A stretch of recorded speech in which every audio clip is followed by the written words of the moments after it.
사막을 건너는 6가지 방법이라는 책이 있습니다. 이 책은 스티브 도나휴라는 분이 자신이 직접 그 사하라 사막을 건너면서 경험했던 그것을 책으로 기록을 했는데, 이분은 사막을 건너는 것이 마치 인생을 사는 것과 같다라는 생각을 하고 있습니다. 사막은 예측할 수가 없는 것입니다. 언제 어떻게 환경이 바뀌어질지 모릅니다. 바람이 한번 불어오면요, 지형이 바뀌어져 버립니다. 이것이 바로 우리의 인생이 아닌가라는 생각을 해봅니다. 그러면서 이분이 첫 번째 사막을 건너는 6가지 방법에서 첫 번째를 뭐라고 이야기하는 거 아니? 지도보다는 나침판을 따라가라고 이야기를 합니다. 왜 그렇습니까? 사막에는 이 도로도 있고 그렇지만 그 도로가 바람 불면 어떻게 됩니까? 그것이 바뀌어져 버리는 거예요. 없어져 버려요. 어느 날 평지가 갑자기 모래산으로 잔뜩 쌓아져 버립니다. 그래서 어떤 지도를 만들 수가 없습니다. 물론 사하라 사막을 지날 때 어디에 오아시스가 있고 어디로 가면 숙소가 있고 어디로 가면 경치가 좋은지 그 길들이 있죠. 위치가 있죠. 그 길들이 있을 거예요. 그런데 그 길로 갔는데 거기에 실제 길이 있습니까? 없습니까? 언제 어떻게 변할지 모른다라는 겁니다. 인생 지도를 만드는 사람들이 있습니다. 자신의 인생 계획을 세웁니다. 자녀들의 인생 계획을 세웁니다. 상세한 지도를 만들어서 이럴 때는 이렇게 저럴 때는 저렇게 10대에는 어떻게 20대는 어떻게 세밀한 계획을 세우는데 어느 날 인생에 바람이 확 불면서 어떻게 됩니까? 그 도로가 그 길이 없어져 버리고 거기에 산이 생기는 거예요. 어떻게 이 산을 넘어갈 수 있을까? 그래서 이 사하라 사막을 지날 때는 지도를 가질 수가 없다는 겁니다. 가져도 무의미하다는 겁니다. 뭐가 필요하다는 거예요? 나침판이 필요하다. 어느 방향을 정해서 가는 것입니다. 이 방향을 정해놓고 가다 보면요, 목표점보다는 과정이 중요합니다. 순간순간 일어나는 그 상황 가운데서 이 과정을 좋게 만들면 좋은 결과가 나오는 거예요. 여러분들이 인생 지도를 만들었겠죠? 10대에 20대 때, 30대, 40대, 50대, 60대, 60대 이제 후반이면 내가 다 모든 것을 마치고 은퇴를 하리라. 그때는 편안한 노후를 보내리라. 그렇게 계획을 하고 살아오고 있고, 또 어떤 분들은 그것까지 다 마치고 바라보면 그 인생의 지도가 유효합니까? 어느 날 한번 바람이 불면서 길이 없어지고 홍수가 나면서 물줄기 자체가 바뀌어져 버리고 한 번씩 쓰나미가 오면요, 지형이 완전히 헝클어져 버립니다. 그것이 우리의 인생입니다. 그래서 어떻게 보면 우리가 만든 그 지도 무용지물이 되면 뭐가 필요합니까? 나침판. 우리가 천국을 향해서 하나님을 향해서 딱 방향을 정해놓고 쫙 가면요, 길을 잃지 않는다라는 겁니다. 사막과 같은 인생을 살았던 사람이 다윗입니다. 그 기록이 시편 30편이에요. 시편 30편을 보면 다윗의 시 그러면서 곧 성전 낙성식이라고 이야기를 합니다. 그래서 어떤 분들은 다윗이 성전 낙성식을 했습니까? 안 했죠. 솔로몬 때 했죠. 그래서 어떤 학자들은 이거는 다윗의 시가 아니다. 다윗이 뭐 성전 낙성식을 한 적이 없으니까 이거 뭐 후대에 어떤 사람이 써놓고 다윗이라고 했을 거다. 그런데 여기서 성전이라는 단어가 집이라는 단어예요. 바이트. 그래서 집 정확하게 번역하면요, 집 낙성식이에요. 근데 이 집이 성막인지, 다윗 시대에는 성전이 없었으니까 성막인지 다윗의 왕궁이었는지 몰라요. 어쨌든 다윗이 집을 짓고 낙성식 할 때에 했던 시다라는 뜻입니다. 이 시를 보면요, 다윗의 인생의 집을 지어가는 과정들이 보입니다. 그 모든 과정들을 다 마치고 난 다음에 그가 만들어 놓은 그 집을 지으면서 집을 다 짓고 난 다음에 했던 그 인생의 고백이 뭐라는 겁니까? 시편 30편의 내용이라는 겁니다. 다윗의 인생은 그야말로 사막을 지나는 것과 같았죠. 사울에게 쫓기면서 어디로 가야 될지 알지를 못합니다. 그가 무슨 지도가 필요합니까? 그냥 쫓기면 쫓기는 대로 도망가고 그냥 순간순간 하루하루 살기 위해서 그에게 어떤 인생의 계획, 어떤 인생의 미래 디테일한 것이 없어요. 그냥 사울이 공격하면 도망가고 거기서 한번 한 끼 얻어먹을 수 있으면 먹고 그렇게 피하는 그러한 인생. 한 번은 마온 광야에 있을 때에 사울의 군대가 확 들이닥칩니다. 3,000명이 다윗을 딱 포위하는데요. 마치 거대한 산이 하나 딱 만들어졌습니다. 사울이 오면서 거대한 산이 만들어진 거. 거기서 이제 끝났다라고 생각했어요. 그런데 어떤 일이 벌어집니까? 왕궁에서 연락이 옵니다. 사울 왕이요, 지금 블레셋이 쳐들어왔습니다. 어떻게 하면 좋습니까? 다윗이 그 3,000명의 군대를 이끌고 블레셋으로 가면서 다윗이 살아납니다. 바람이 부니까요, 그 큰 산이 사라져 버렸습니다. 그것이 다윗의 인생이었다는 거예요.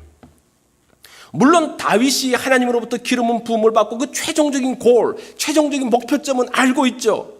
그렇지만 그 목표점을 향해서 가는 그 디렉션, 지도는 없습니다. 단지 뭐만 갖고 가는 겁니까? 나침판만 갖고 그 방향을 향해서 나아갑니다. 왜 그래요? 다윗의 인생이 수시로 바뀌는 사막과 같기 때문입니다. 2절과 3절에 보면 뭐라고 이야기합니까? 여호와 내 하나님이여, 내가 주께 부르짖음에 나를 고치셨나이다. 여호와여, 주께서 내 영혼을 수월에서 끌어내사. 이 수월은 끝없는 지옥과 같은 그런 것이죠. 거기서 끌어내사 나를 살리시고 무덤으로 내려가지 않게 하셨습니다.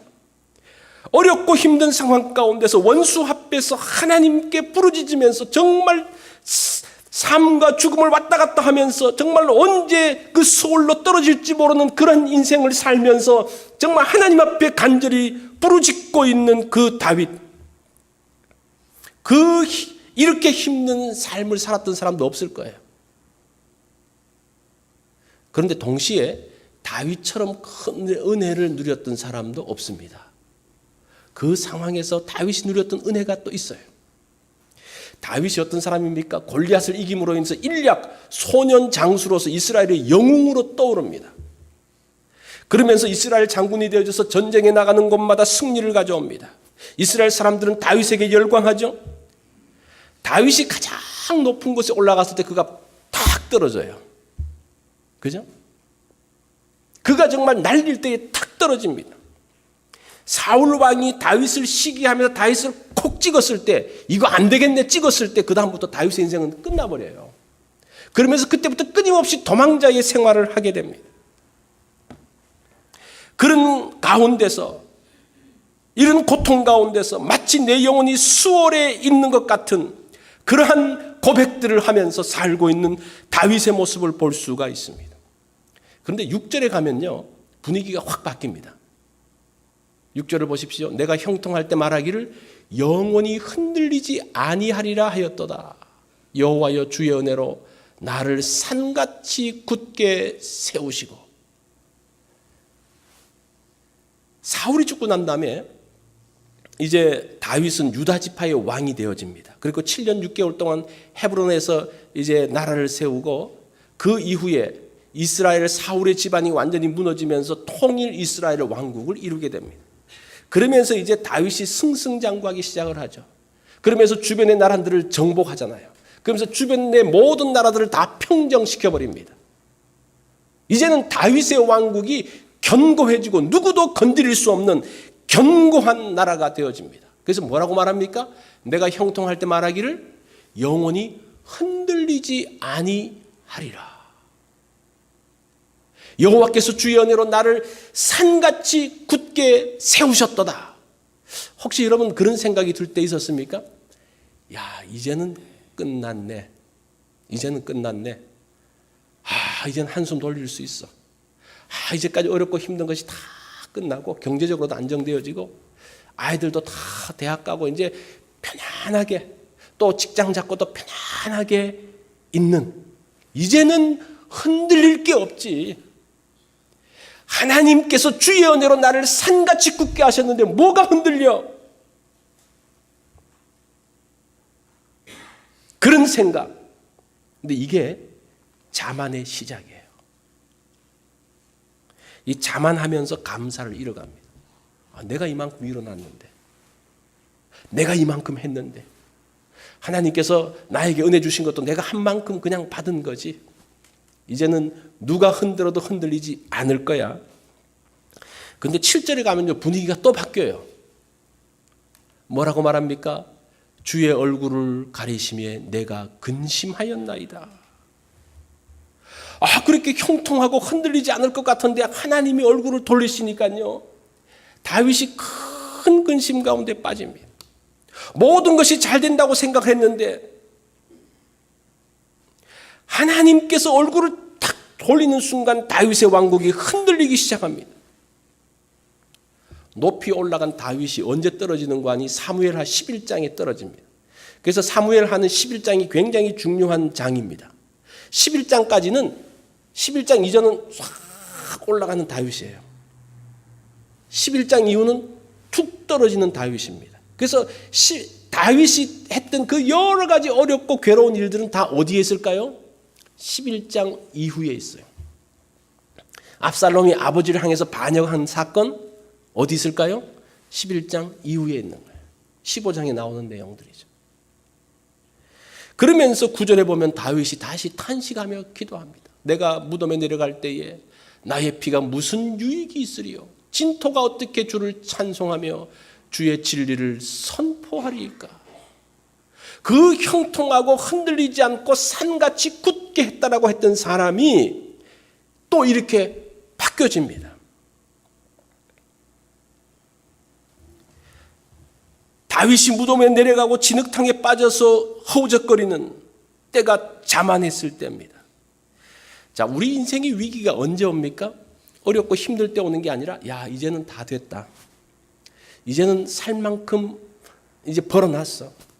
이제는 편안하게 한번 쉬어봤으면 좋겠어 라고 했을 때 인생의 위기인 거 아세요? 그때 떨어지는 거 아세요? 여기서 떨어지지 않으려고 하면 언제나 자세를 낮춰야 돼요. 겸손하게. 정말 조심하면서. 직위가 높이면 높아질수록 마음가짐은 낮아져야 됩니다. 그래야지 떨어져도 많이 안 다쳐요. 높은 데서 떨어지면요, 완전히 부러지고 난리가 나는데 여기서 떨어지면 살짝 다리를 빼든지 삐든지 그 정도 되는 거예요. 다윗이 가장 크게 떨어졌던 때가 두 번입니다. 첫 번째가 압살롬, 자기 아들의 반역이죠. 그 압살롬은 이제 부인이 여럿이었고 거기서 배다른 아이들이 있지 않습니까? 그 첫 번째 아들 암논이 또 다른 배다른 누이 동생을 사랑하잖아요. 그러면서 어떻게 합니까? 이거는 사랑이라기보다는 그 정욕을 채우는 거죠. 그렇게 해가지고 그 여동생을 범하고 버려버리는 거예요. 그때 그 여동생이 누굽니까? 압살롬의 누이 동생이죠. 그래서 압살롬이 암논을 죽여버립니다. 아버지로부터 징계를 받고 가 있죠. 그러면서 이 압살롬이 누구에게 또 이 앙심을 품습니까? 아버지에게 앙심을 품고 드디어 뭘 합니까? 반란을 일으켜요. 기가 막힌 이야기. 완전히 바닥으로 떨어집니다. 정말 신발도 제대로 신지 못하고 도망가 버립니다. 후세가 아니었으면요, 다윗이 그날로 끝났을지 모릅니다. 자신은 영원히 흔들리지 않는다고 생각했는데 이런 사건이 벌어진 거예요. 두 번째 위기는 무엇이었는가 하니 인구조사입니다. 다윗이 인구조사를 합니다. 인구조사가 굉장히 중요하죠. 인구조사를 통해서 모든 정책들이 결정됩니다. 특별히 다윗이 인구조사를 했을 때 그 초점이 무엇인가 하니 전쟁에 나갈 숫자가 몇 명인지를 파악하는 게 중요했어요. 사람이 성공하고 뭐 하다 보면요, 내가 얼만큼 성공했는지 얼만큼 잘했는지를 알고 싶어 해요. 그죠? 잘했어 그 정도가 아니라 내가 이만큼 잘했어라는 것을 보여주기 위해서 뭔가를 하는 거예요. 그게 다윗에게는 인구조사였습니다. 하나님께서 그것을 싫어하셨죠. 하나님이 진노하십니다. 그래서 하나님께서 다윗에게 제안합니다. 너 그거 잘못된 거야. 왜 나를 의지하지 않고 너 군대 숫자를 의지하려고 그래. 그러면서 세 가지 벌을 주시는 거야. 세 가지 중에 하나를 골라라.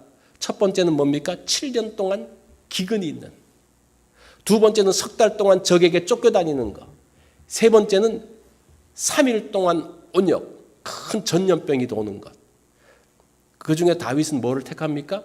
세 번째 3일 동안 온역이 있는 것을 택합니다. 그런데 딱 시작됐는데요. 3일 만에 7만 명이 죽습니다. 이것 지금 무엇을 보여주고 있습니까? 네가 아무리 머리수를 세도 3일이면 어떻게 됩니까? 7만 명이 없어지는 거예요. 네가 그 숫자 세는 게 얼마나 큰 거냐, 얼마나 견고하는 거냐, 얼마나 대단한 거냐. 하나님이 한번 흔드시면요, 그 모든 것들이 날아갈 수 있다는 거예요.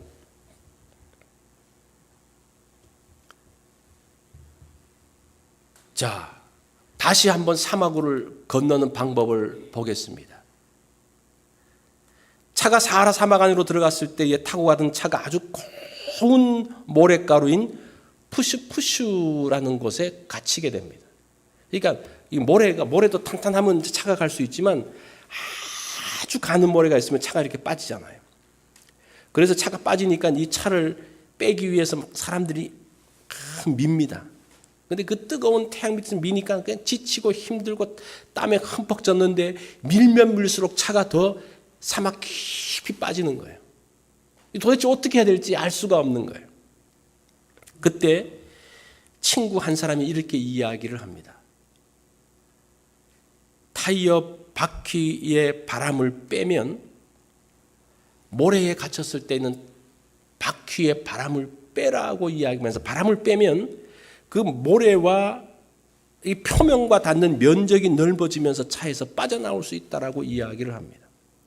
그러면서 바퀴에서 바람을 빼기 시작합니다. 완전히 바람을 빼고 나니까 차가 그 사막에서 빠진 데서 나오기 시작을 합니다. 다윗이 사막의 모래 속에 빠져들어갈 때가 있습니다. 빠져들어갔죠. 더 이상 움직이지 못할 정도로. 실패한 다윗은 다윗이 절망했던 사건들이 참 많습니다. 그래서 어쩔 수 없이 그 다른 나라로 도망가잖아요. 그러면서 미친 척 하기도 하고, 정말 그때는 그 구덩이에 빠져서 어떻게 할 수 없는 그런 상황들이죠. 여러 번 그런 상황 가운데 들어가고 실패한 다윗은 절망하죠. 이때 뭐를 해야 된다는 겁니까? 바퀴에 바람을 빼야 된다는 겁니다. 자존심에 바람을 빼야 돼요. 우리가 하나님 앞에서 자존심을 내세우면서 하면 계속 모래새로 들어갑니다. 욕심에 바람을 빼버려야 돼요. 우리가 왜 거기서 나오지 못합니까? 내가 가진 욕심들이 너무 많아. 온전치 못한 것 때문에 자꾸 깊은 수렁으로 들어가는 겁니다. 그 가운데서 그 속에 모래 속에 빠졌을 때에, 인생의 사막을 건널 때 모래 속에 빠져서 꼼짝 못하고 절망하고 낙심할 때에, 빠져나올 수 없을 때에 바람을 뽑아내야 된다는 겁니다. 겸손하게 하나님 앞에 나가야 된다는 겁니다. 그것이 8절의 내용입니다. 8절에 보면 주께 부르짖고 여호와께 간구하기를, 그렇게 이야기하죠. 10절에 보면 여호와여 들으시고 내게 은혜를 베푸소서, 여호와여 나를 돕는 자가 되소서. 지금 그 다윗이 형통하고 이제는 흔들리지 않고 여호와께서 나를 산처럼 견고하게 만드셨다고 했는 그 다윗이 수렁에 딱 빠지니까 어떡합니까? 주께 부르짖으면서, 이 주께 부르짖는다는 것이 뭡니까? 바람을 빼는 거예요. 내가 할 수 있지.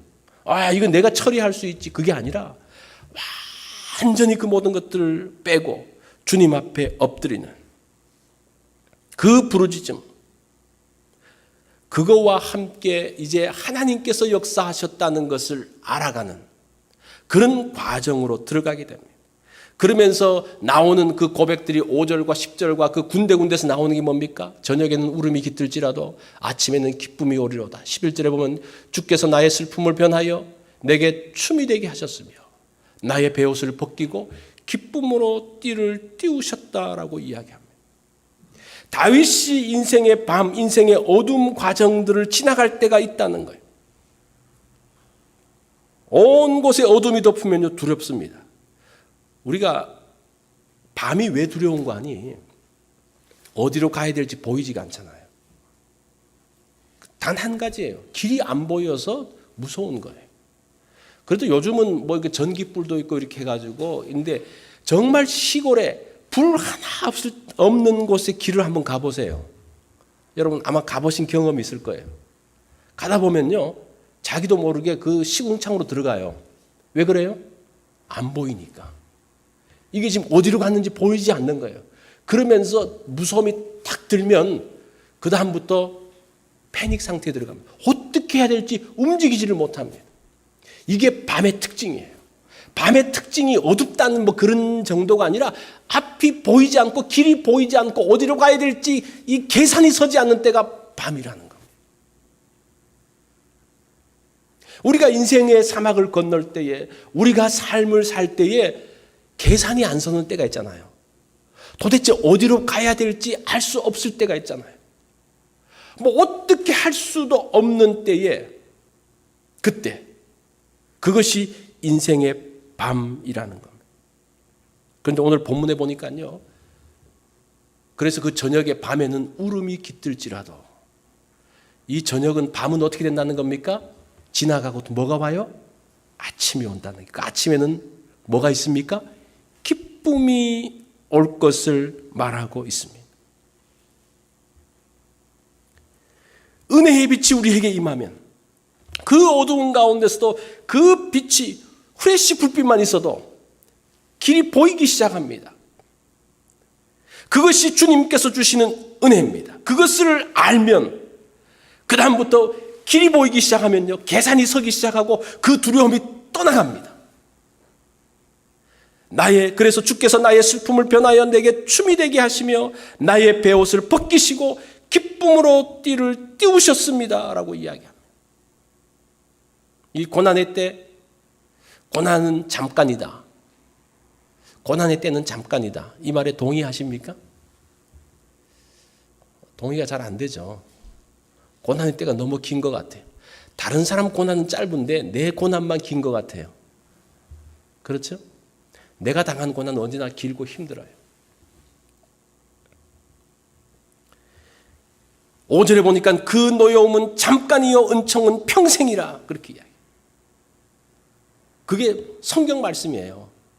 나는 고난이 길고 기쁨이 잠깐인 것 같은데 계산해 보면 하나님은 반대로 고난은 잠깐이고 하나님의 노여움은 잠깐이고 그 평안은 길다라고 말씀하고 있습니다.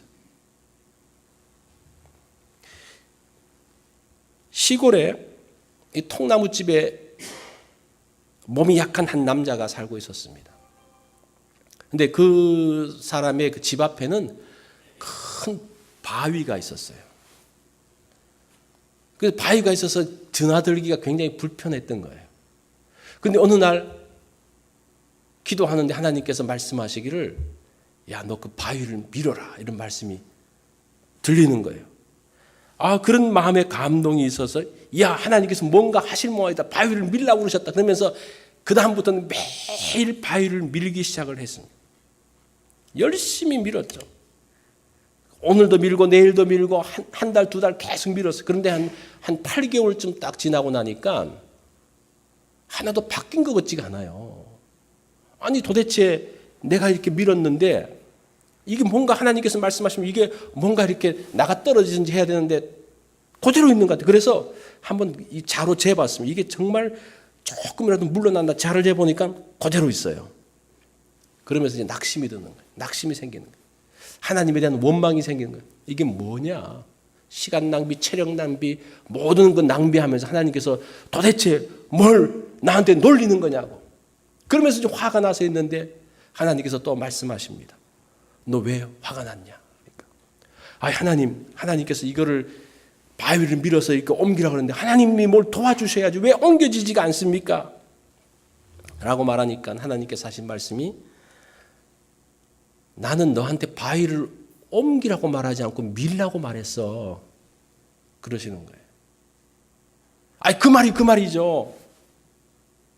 그래? 그러면 너 들어가가지고 거울을 한번 봐라. 그래서 이 사람이 이제 가서 이제 거울을 탁 봅니다. 그 거울을 보니까요, 정말 병약하고 약한 사람이 있는 게 아니라 건장한 사람이 그 거울에 딱 있는 거예요. 그러면서 자기가 한 8개월 동안 있으면서 그렇게 밤마다 기침했던 기침이 없어진 것이 기억나기 시작합니다. 아, 내가 기침이 끝났네? 그리고 기분이 매일 상쾌했고 불면증, 그제는 잠을 자지 못해서 그냥 밤에 괴로웠는데 불면증이 없어지고 잠도 잘 잤습니다. 이 사람이 모든 것이 이미 변해져 있었습니다. 자, 보세요. 이사야 55장 8절에 뭐라고 말씀하는 거 아니? 이는 내 생각이 너희 생각과 다르며 내 길이 너희 길과 다름이라. 여호와의 말씀이니라. 하나님의 계획은 바위를 옮기는 게 아니고 뭐였어요? 나를 옮기고 나를 변화시키는 거였어요. 이 사람은 하나님께서 바위를 밀라고 그러니까 이 바위가 없어지고 이 문제덩어리가 없어질 걸로 생각을 했는데 이것을 밀다 보니까 뭐가 생긴 거예요? 자기가 힘이 생기고 자기가 건강이 회복되어지고 자기가 온전히, 하나님의 목적은 이 바위가 없어지는 게 아니었어요. 뭐가 목적이었어요? 그 사람이 바르게 서고 그 사람이 온전히 서는 게 목적이었어요. 우리가 이것을 혼돈을 합니다. 여기서 혼돈을 하니까요, 문제만 바라보면서 문제가 해결되지 않았으면 다른 부분에서 하나님께서 주셨던 은혜는 다 잊어먹고 오로지 그 문제만 있으면 아무런 역사가 없다라는 생각을 하게 됩니다. 우리가 그렇게 생각하죠? 내가 무언가를 변화시켜야지 세상이 변한다고 생각을 합니다. 그런데 하나님은 뭐라고 말씀하십니까? 네가 변해야지 세상이 변한다라고 말씀하십니다. 그래요. 다른 문제가 없어지면요, 또 다른 문제가 또 줄 서 있어요. 또 다른 문제가 또 있어요. 이 문제는 영원히 끝나지가 않습니다. 근데 중요한 것은 뭡니까? 나예요, 나. 나 자신이 정말 믿음 가운데 서 있으면 그것이 더 이상 문제가 되지 않는 거예요. 우리가 이제 건강이 나쁘다 보면 그렇죠. 건강이 나쁘면요, 굉장히 예민해져 가지고 작은 것에도 바드가 됩니다. 그럼 어쩔 수 없는 거죠. 그러면 그 바드되는 것을 없애야 됩니까? 아, 뭐 밤에 시계 소리도 하니까 시계도 밖으로 내보내고 또 무슨 이 스마트폰 뭐 카톡 거리는 것도 없애고 그런다고 뭔가 해결이 됩니까? 해결이 안 되죠. 내가 건강해지면요, 그 모든 것들이 해결되는 거예요. 그게 지금 하나님의 방법이에요. 그게 지금 시편 30편을 통해서 우리에게 주시는 그러한 내용이라는 겁니다. 다윗이 다시 감사하기 시작합니다. 그러면서 다시 감사하기 시작합니다. 자, 실패한 사람이 다시 회복됐다라고 했을 때에, 실패했던 사람이 다시 회복됐다고 했을 때에 그 회복되는 그 시점이 언제일까? 언제요? 그걸 알 필요가 있잖아요. 나빠졌다가 좋아졌는데, 그럼 좋아졌는 곧 한 점이 있을 거 아니에요, 그죠? 그 점이 언제일까? 사업이 다시 정상으로 회복되어지고 다 몸이 좋아지고 그랬을까? 본문은 뭐라고 말씀하시는 거 아니? 감사하는 시점이 실패에서 회복하는 시점으로 보고 있어요. 만약에 여러분들이 어떤 일들을 하다가 힘들고 어렵고 불평하고 원망하고 막 그랬는데 어느 순간부터 내가 감사하기 시작한다면요, 그 감사의 시점부터 그 사람이 회복된 시점이라고 말할 수가 있어요. 지금 이 시편 30편을 통해서 다윗이 그것을 이야기해 주고 있습니다. 그가 그의 인생의 그 롤러코스터 같은 그 인생들을 살면서 그가 드디어 돌아키기 시작하는 것은 하나님을 향해서 하나님의 거룩하심을 기억하면서 하나님께 감사하는 그 시점, 그것이 그 인생을 바꾸는 시점이라는 겁니다. 감사가 뭡니까? 하나님께서 하셨다는 것을 고백하는 거예요. 하나님이 하셨습니다. 이 고백이 감사해요. 하나님에 대한 인정이 감사합니다. 우리 인생은 사하라 사막과 같은 그 사막을 건너는 겁니다. 하나님의 도움이 없이는 불가능합니다. 그것을 말하는 것이 감사라는 거예요. 자, 이것을 고백하는 것이 바퀴에 바람을 빼는 거죠. 내가 하고 내가 할 수 있고 그것이 아니라 하나님이 하십니다. 그게 감사의 표현이에요. 그것이 사막을 건널 때 바퀴에 바람을 빼는 겁니다. 우리가 감사의 나침판을 가지고 간다면요, 우리는 길을 잃지 않습니다. 그러면 길이 보여요.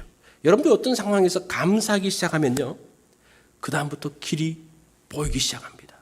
그 방향으로 가면 안전하게 사막을 횡단해 낼 수가 있습니다.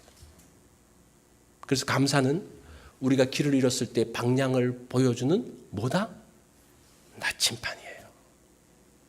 깜깜할 때, 아무것도 할 수 없을 때, 절망 가운데 있을 때, 주변이 다 막혀 있을 때